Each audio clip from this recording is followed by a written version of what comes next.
Okay, well, welcome. This is going to be a wonderful and engaging class. This is what they never taught us about credit. So this is going to go from credit confused to keys in hand. My name is Marisa Fletcher with Next Step Credit Solutions. We are going to dive into this webinar. I want to thank you for showing up. Let's go ahead and get started. Before I get into the education piece, I do want to tell you a little bit about who I am and where I come from. So, hey there, my name is Marisa Fletcher, and I am very passionate about helping individuals and families break free from financial stress, gain control of their money, and build generational wealth through gaining that financial independence and a key vehicle, home ownership. So I am the CEO of Next Step Credit Solutions. I am a credit counselor, and that picture you see there of me is myself and my partner, DeMarco Fletcher, my husband, and we are business partners and we work together. We have been in real estate for over 20 plus years. I am a certified credit counselor, just so you have a little bit about me, so you know who's talking to you, right? I've got a couple college degrees. I've got a bachelor's and a master's, but guess what? Neither of those schools taught me anything about credit. Everything I know about credit, I had to learn the hard way and learn on my own. But guess what? Once I learned about credit, changed my life. Okay. I was able to fund multiple businesses, my husband and myself. We also have funded multiple investment properties, all off of our credit. And just recently, our credit was able to help us adopt my son, Elijah. So Elijah was born in 2023 in Texas, and I am a first-time mom. So credit helped me set up an adoption plan, go ahead and knock that out, pay it back later. But once I did that, it kind of gave me like a really deeper calling, right? Besides selling houses and helping people in that regard, how can I really help them create generational wealth? How can I really help them create that financial independence so when they go do what they want to do, like adopt, they don't have any problems, any challenges at all. It's like, no problem, here you go. Right. And so from that experience of adopting my first son, it helped me think about being a bigger a help on a bigger level. I always help people with credit, but it was through real estate, and it was on an independent level. It was just the clients that I had that were with me. If they needed one or two items fixed, I went ahead and took care of it for them as a part of our real estate services so that they could get qualified for real estate. But now I said, you know what? I'm going to take this to a bigger level, offer it at a wider range, and just help more people create generational wealth, starting with education and with helping them fix that credit. So Next Step Credit Solutions was born a little bit before Elijah, but right around that time with Elijah. And we are a mission driven company helping people take back control and moving forward with confidence. And just so you know, there is my why right now. That's my Elijah at 2.5 years old. All right. So enough about me. Let's get into it. I always like to start with a little bit of education. And the first piece I'm going to start with is how credit works, right? And this is the 2025 edition. So people know 2025. So basically, there are two types of credit scores. The first credit score is called a FICO score. That's a three-digit number. FICO was founded in 1956, and it was founded as Fair, Isaac, and Company by two gentlemen, William R. Fair and Earl Judson Isaac. A combination of their last name creates FICO, okay? Something that a lot of people don't know about that FICO score is that they only went public in 1987, and they debuted their first general purpose FICO score in 1989. That was not long ago. I was already born. That's my lifetime. That wasn't long ago, and it matters so much to us, right? So why are FICO scores important? They're pretty much our financial GPA. We can relate to a GPA in school, right? Our grades let people know what we're doing or let us know how we're doing in school. Ooh, I better get that C up to a B or I'm in trouble. FICO score is kind of the same thing, okay?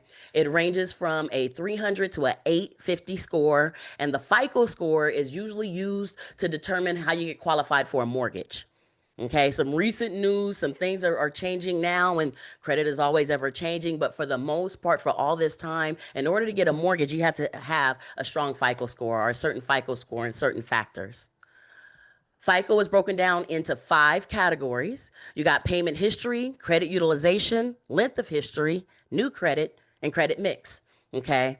I like to point that out because everybody is not aware of what the factors are and how much they weigh on your score.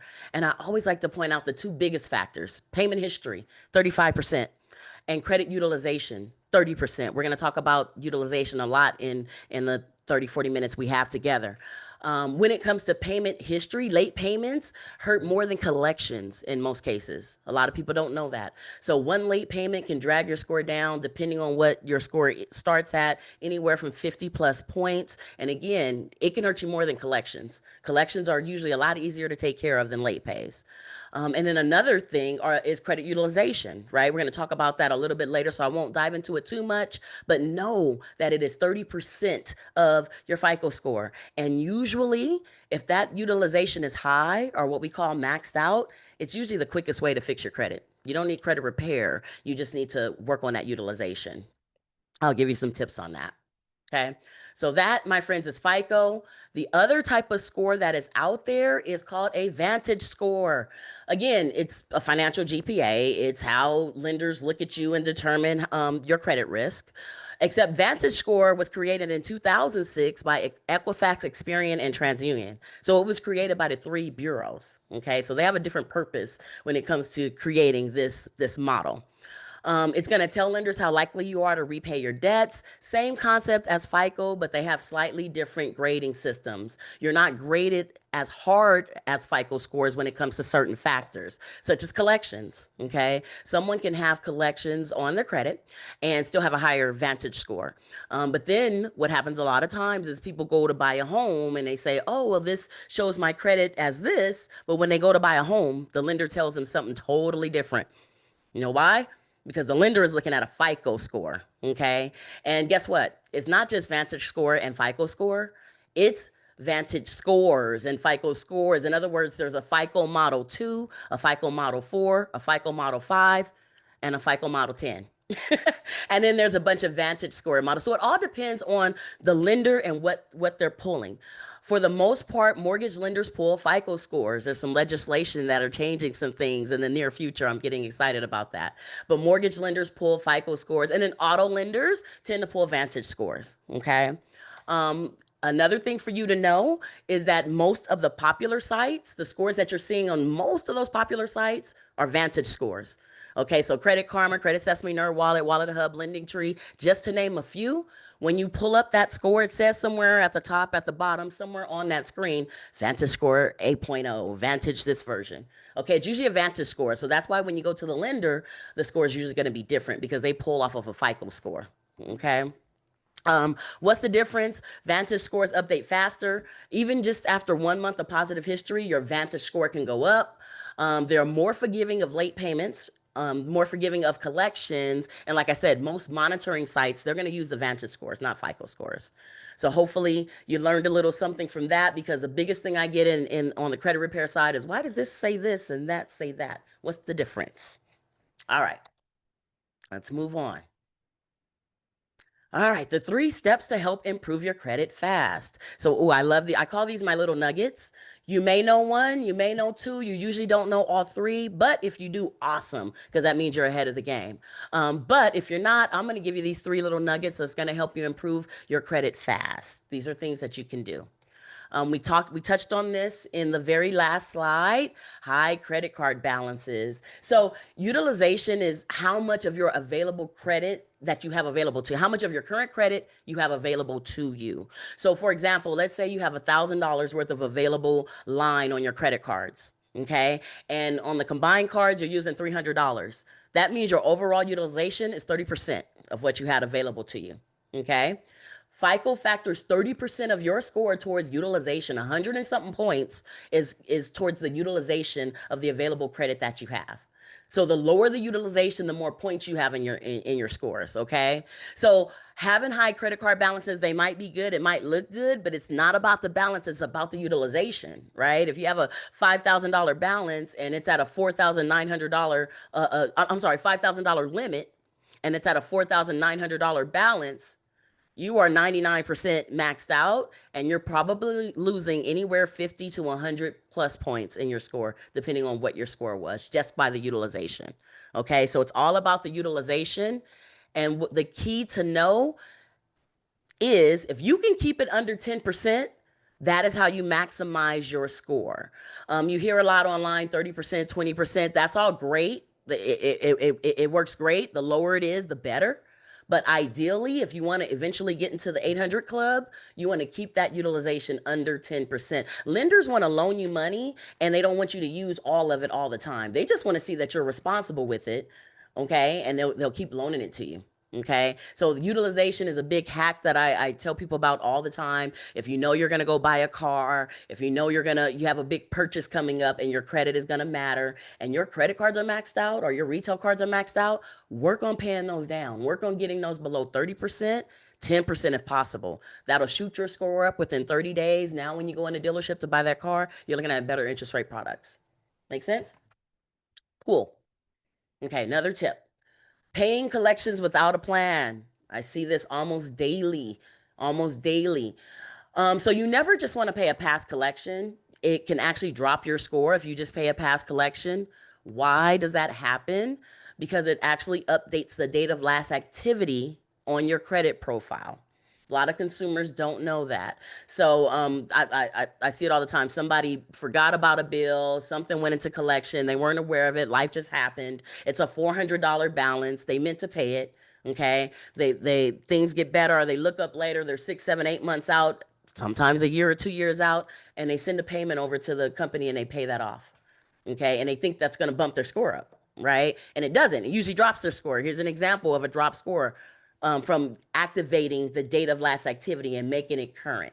Okay. So I always tell people it's not bad to pay the collection, it's bad to pay it without a plan. What is your plan? You can do one or two things. If you're here because you're working on fixing your credit or trying to do things on your own through credit repair, you can validate that debt before paying it, right? So you can send out a validation letter, ask the company to validate the debt. If they don't respond or if they can't validate the debt, then technically by law, they have to remove it off your credit report. So if you came to me through that channel, that sounds familiar to you. Or if you're a consumer and you say, you know what, now I want to pay these debts off, you want to call the companies and negotiate a pay for delete. Okay, that's the number one option, a pay for delete, especially if it's a smaller bill. If it's a $400 bill, something that's smaller that you can actually handle. You want to do a pay for delete for that. For the larger bills that you might not be able to handle, but you want to pay off, you're going to try to do a settlement. And then you want to ask them that they're going to delete that account once that settlement is done. Some companies will do it, some won't. What's the difference? Pay for delete, they want all the money. Settlement, they'll settle 20, 30, 40, 50%. It just depends on the company. Okay, so another little nugget there for you. Don't just pay it off with a plan. And then here is, last but not least, ignoring old accounts or closing credit cards, right? So age of credit or the length of your payment history is 15% of your score when it comes to FICO scores, right? So what you don't want to do is you don't want to close old accounts, especially if they're older. Sometimes people close an account because it's a $2,000, $1,500 limit. They don't use it. They forgot that it was there. You know what? I'm going to close this account, but it was something they opened 10 years ago. Soon as they close that account, they lose that 10 years of history. So you don't want to close old accounts, keep them open. Another thing you don't want to do with old accounts is you don't want to keep them, you want to keep them active. Okay, I just saw a report today where there was an older account on my client's profile. She doesn't use it. She forgot about it, but it's inactive. It hasn't been used in over, I think it was like 18 months. Two things happen when you keep them inactive. Number one, the creditor will close them because they feel you don't need them. So they'll close them, which will affect your score. And then the second thing is that it's not helping you build positive credit. It's not adding positive activity and positive credit. It's adding length of time, but it's not adding positive activity. Okay. So what you want to do is you want to make sure you keep a good mix of active, positive, older accounts, even if you don't use them often. I often tell my clients, okay, we're gonna put that streaming service, that Hulu service, or whatever, Netflix, whatever service that you're gonna keep, that we've allocated, that you're gonna keep in the budget. We're gonna put that one on this Capital One card, and then you're gonna pay that off every single month. Okay, so that it's active and it's reporting something, and that $27 is not breaking the bank, and it's something that you're paying already. You're just paying it out of your checking account. Let's make it work for you. Cool. All righty. So, my friends, that was 3 tips to help you with your credit. Now, here's a freebie that I threw in: how to raise your score 40 plus points without spending a dime. So, a quick freebie that I threw in. And again, a couple of these you may know, some you may not. But these are quick ways that I help clients raise their points right away. And you can do that without spending a dime. So, number one is become an authorized user on a family member's, sometimes close friend. I usually say you should stick with family members, long-standing credit card, long-standing credit card. So you are looking for that family member that has high balance cards with low utilizations, okay, and no lates. That's key. Absolutely no late. So you know how you have some of those family members have got great outstanding credit, and no, they're not going to co-sign or do anything like that, but they can make you an authorized user. They don't have to give you the card, but you get to take advantage of their good long credit history. Okay, so you gain points that way. You may have heard that before in the past, but it works. Another tip that a lot of people don't take advantage of that they could is that you can ask your current credit card providers for limit increases. And what you want to do is you want to target those providers that don't do a hard inquiry on your credit, a hard pull on your credit. Okay. So Capital One, Discover, they change as they go. Google it, Chat GPT it. Do they run a hard pull? Okay, and you'll find out who does a soft inquiry when they reapply you for credit. If you have an app, you can usually do it right through your app. Every 6 months, with good history, as long as there's no lates and you've been making good payments for that 6 months, you should be adding for a credit limit increase. What does that do? It takes that $300 card that you started with to, over time, 3,000 or 4,000 over time with this increase or that increase. Okay. And the goal is to get the credit limit increases, but try not to max the card out. We're going to use that for, emergencies, one time deals. Okay. So you want to get the increases and leave that balance unused. Okay. The more unused balance you have, the lower utilization that's reporting on your credit report. Okay. All right. If you come through my credit repair family, you can dispute incorrect personal information on your credit reports. So all that incorrect personal information, it does actually matter, and you can dispute that information on your credit reports. You can do that online. You can do it yourself. You don't have to pay anybody for it. Any name change variations, any wrong addresses, any mixed data. A lot of times there's stuff on people's report because they just don't pay attention. They don't look at it. But I always advocate that at least once a year you want to do a checkup. Really more than that, but if you're not, if you don't, at least once a year you want to do a checkup on that report. Okay. Lots of times you've got addresses that are there from 10, 15, 20, 25 years ago that no longer belong there. Okay. So go ahead and dispute that information and you'll see a little bit of bump in your score. And you want to opt out of pre-screen credit offers. There is a website there that you can use to opt out of pre-screen credit offers. So these are free moves that can make a big difference in as little as 60 days. Do a combination of them all, watch your score rise and go up. All righty. So I like this. How to eliminate debt without feeling overwhelmed. So, what keeps people stuck, right? There are internal scripts that I find that we all play in our head when it comes to our finances, right? And a lot of times they keep us in a financial quicksand. Okay, they're more common than you think. I talk to people every day about the credit, so it's really, really more common than most people think. But they're internal scripts, and once we identify them, now we can reframe them, okay, help remove them so that we have better scripts that are going through our head about our finances. So what do I mean by internal scripts? I hear this all the time. I'll wait until I make more money, to fix my credit, right? It's the mindset that people, this mindset really keeps people on pause because they're like stuck in survival mode. They're waiting for the perfect moment. Perfect moments usually never come. So I always tell people more money doesn't fix bad habits. It's restructuring that mindset. I've seen people with six-figure incomes that are drowning in debt and have very, very, very low credit scores. Okay, so it's not money, it's not more money, it's all that about mindset and restructuring and reframing that mindset. Okay, I don't know where to start. We hear that all the time, right? Confusion creates paralysis, right? You're confused. You don't know where to start. There's just so much. Oh, there's three bureaus. There's all this. It's all like a foreign language. Again, I tell people start somewhere. Make a start somewhere so that you can start making some changes. You don't have to fix it all today. You just have to start. If it's just with cleaning up your personal information, that's a start.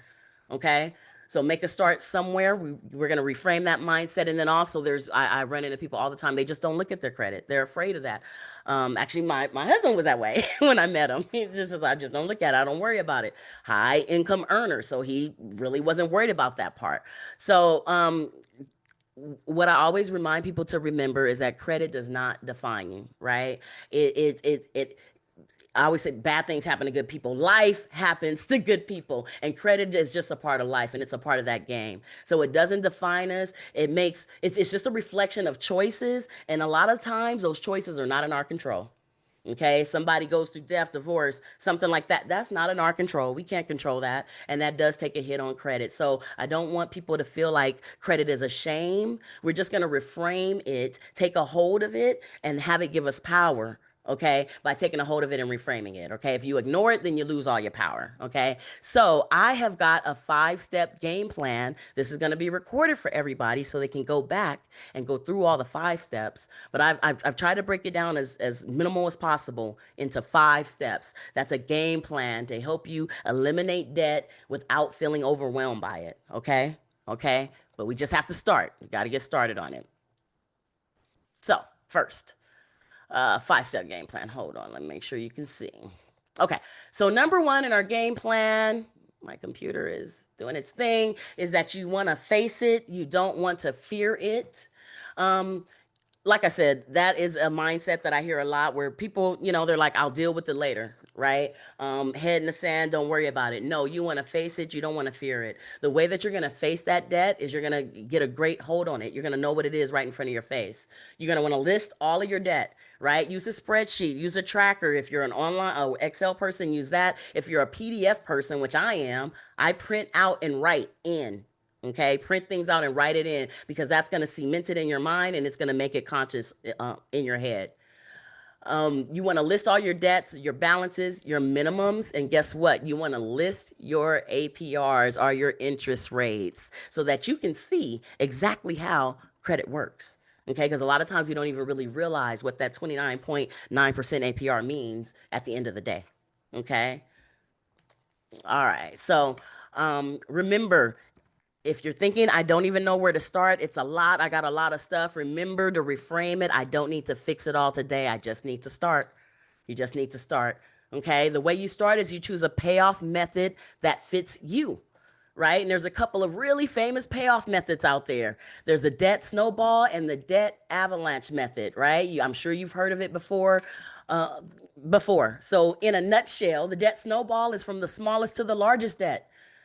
It helps you build quick wins. So if you write out all your debts and this debt is $145 and this one is 600 and this one is 1,000 and you tackle the 145 first, now you got victory because you built a quick win. You feel accomplished and it's going to keep you moving forward to knock out the rest of that list, right?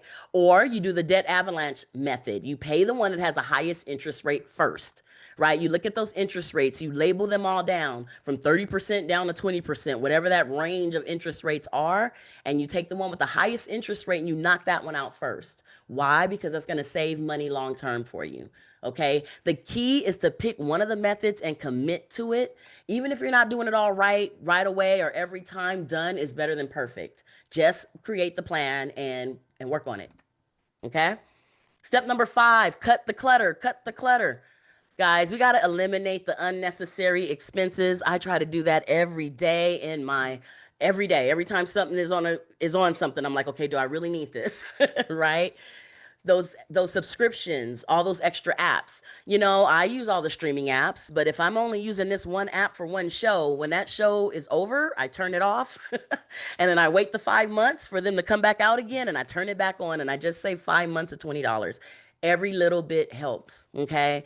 Don't think I'll wait till I make more money. Remember, I have clients that make 6 figure and they still have credit challenges.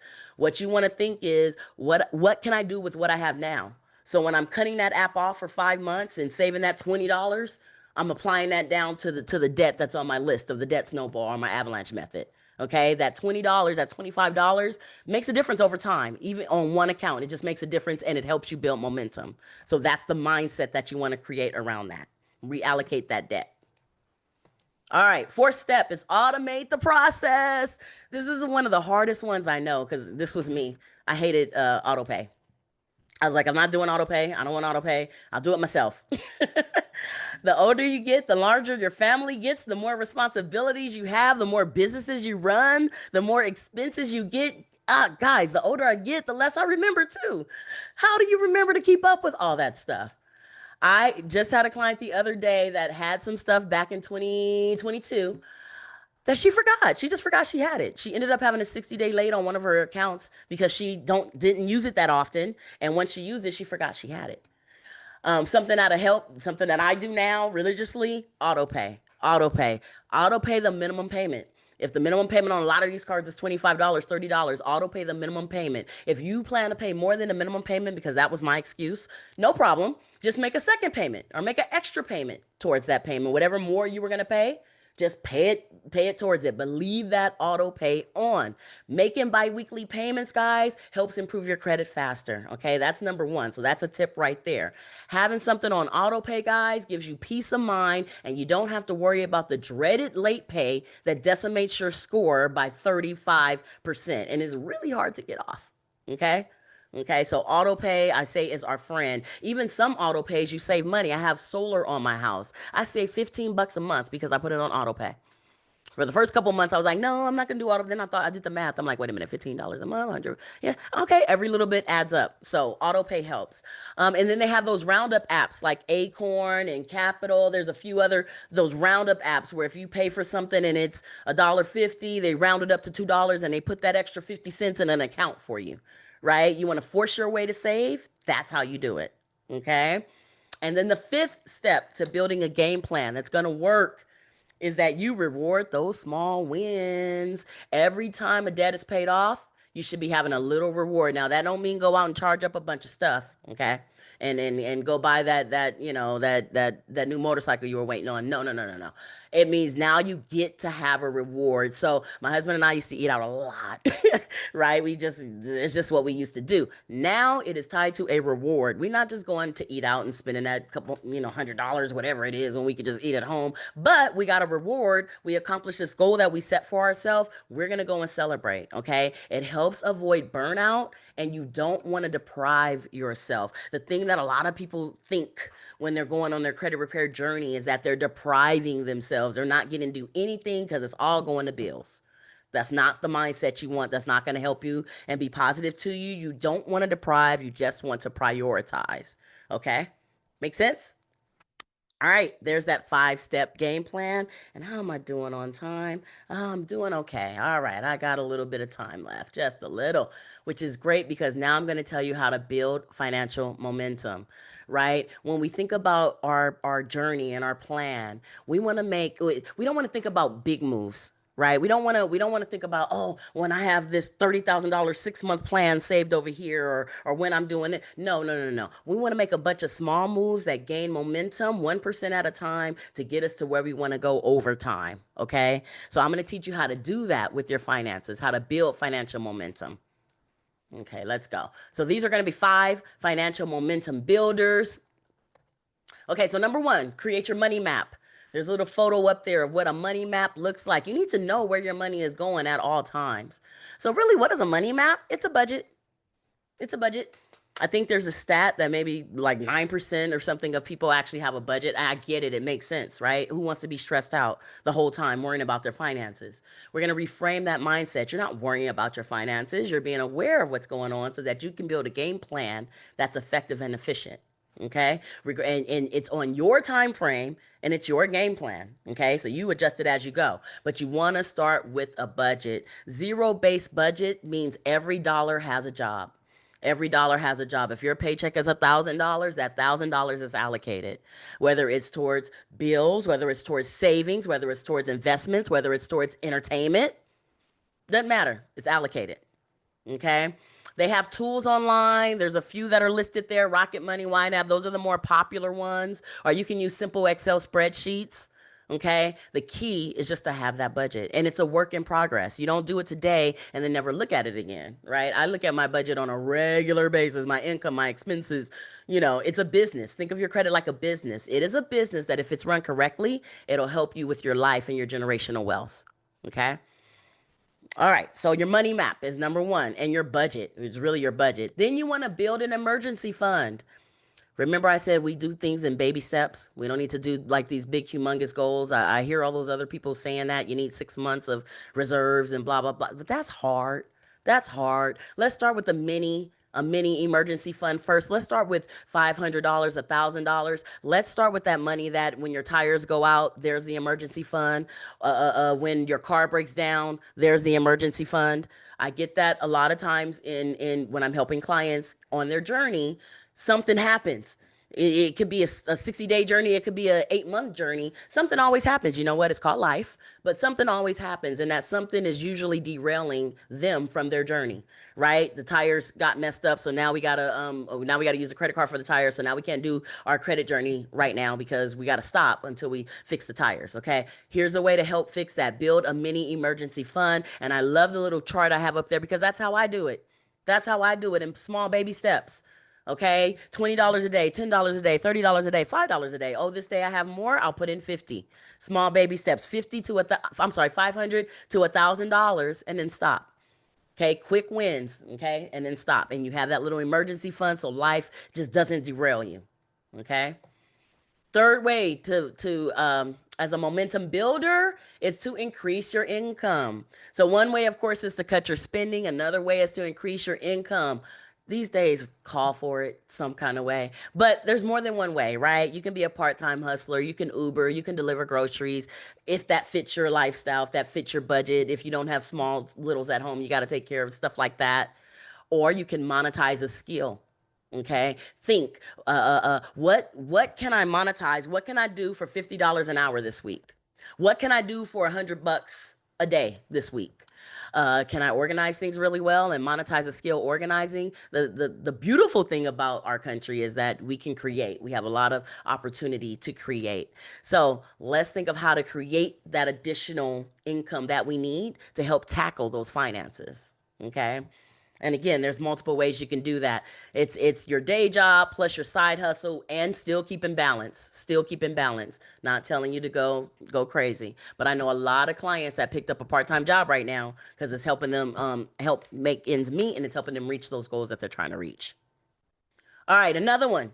Use credit the smart way. Again, I'm still talking about things I talked about before. Do not close old accounts. Please don't do that. Pay down high utilization cards, right? You've got a card that has a $5,000 limit and it's got a $4,000 balance. Pay that down. Work on paying that down, okay? Because the more you pay that down, the higher that score is going to go up. And guess what? It's on your card. You have that balance available should you need it for an emergency, just as an example.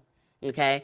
Momentum is going to come from watching your credit go up little by little over time. You're going to just start gaining momentum. You're like, okay, this is how this works. And you're just going to keep doing it. All right. Fifth, oh, I always forget my little picture. So the fifth financial builder is track and celebrate. Track and celebrate. Again, we got to track our money and what we're doing with it. We got to do a budget. We have to do the actual.